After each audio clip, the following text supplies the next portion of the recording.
អ្នកទាំងអស់គ្នាថ្ងៃនេះដែរ Kimsrun Premium Auto ចង់បង្ហាញអ្នកទាំងអស់គ្នានៅរថយន្តចំនួន6គ្រឿងអញ្ចឹងកុំឲ្យអ្នកទាំងអស់គ្នាទន្ទឹងរង់ចាំយូរថាតើរថយន្ត6គ្រឿងដែលនាងខ្ញុំចង់បង្ហាញនោះគឺជារថយន្ត model អ្វីតោះទៅមើលជាមួយនឹងខ្ញុំទាំងអស់គ្នា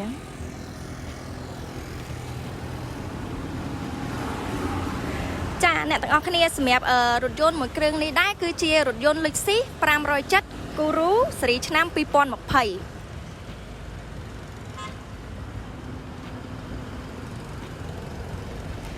រីឯមួយគ្រឿងនេះវិញគឺ Lexus ដូចគ្នាប៉ុន្តែ LX570D ស៊េរីឆ្នាំ2020ជាប្រភេទឡាន5ម៉ាស៊ុត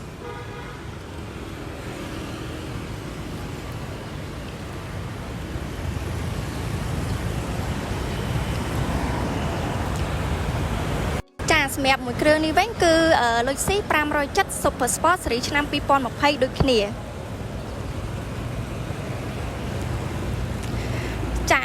ចំណាយមួយគ្រឿងនេះវិញគឺពិសេសជាងរថយន្ត SUPERSPORT ជាមួយនឹង KURO ទៅទៀតព្រោះដោយសារអានេះគឺជា Lexus 570 MBS Edition ហើយសម្រាប់រូបរាងខាងក្រៅវាអត់ខុសគ្នាជាមួយនឹង SUPERSPORT ប៉ុន្មានទេប៉ុន្តែអ្វីដែលពិសេសហើយខុសប្លែកនោះគឺនៅខាងក្នុងរបស់រថយន្តអញ្ចឹងអ្នកទាំងអស់គ្នាទៅមើលជាមួយនឹងខ្ញុំទាំងអស់គ្នា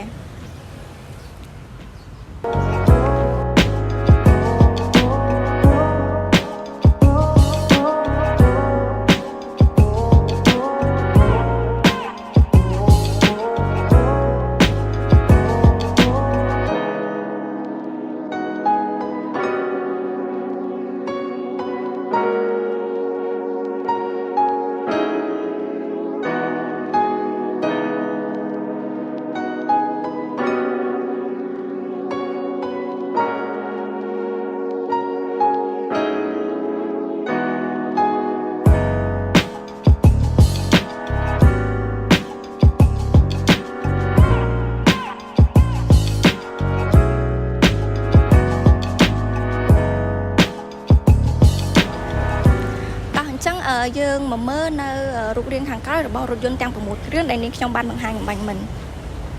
ចាសម្រាប់រថយន្តនេះគឺជាផ្នែកខាងក្រោយនៃរថយន្ត Lexus MBS SUPERSPORT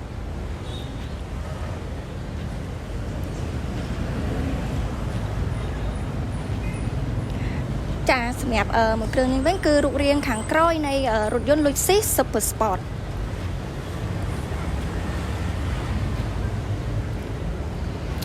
ចាសម្រាប់មួយគ្រឿងនេះវិញគឺជារូបរាងខាងក្រោយនៃរថយន្ត Lexus KURO ឬក៏យើងអាចហៅថា Black Edition ក៏បានដែរ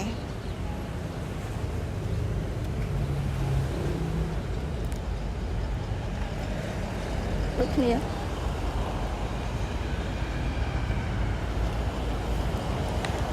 សម្រាប់មួយគ្រឿងនេះវិញគឺរូបរាងខាងក្រោយនៃរថយន្ត Lexus 450D ដែលជាប្រភេទរថយន្ត5ម៉ាស៊ុត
សូមអរគុណដល់អតិថិជនរបស់ Kimsrun Premium Auto ទាំងអស់គ្នាដែលតែងតែចំណាយពេលទស្សនាជាមួយនឹងនាងខ្ញុំចាអញ្ចឹងបើសិនជាទស្សនិកជនទាំងអស់គ្នាចាប់អារម្មណ៍នៅរថយន្តណាមួយដែលនាងខ្ញុំបានបង្ហាញអ្នកទាំងអស់គ្នាអាចអញ្ជើញមកកាន់ showroom របស់ Kimsrun Premium Auto ទាំងអស់គ្នាដែលមានអាស័យដ្ឋាននៅផ្លូវព្រះមនីវង្សជាប់នឹងសណ្ឋាគារភ្នំពេញចាឬអ្នកទាំងអស់គ្នាតាក់ទងតាមរយៈលេខទូរស័ព្ទដែលមានដាក់នៅលើ page របស់ Kimsrun Premium Auto ចាសូមអរគុណ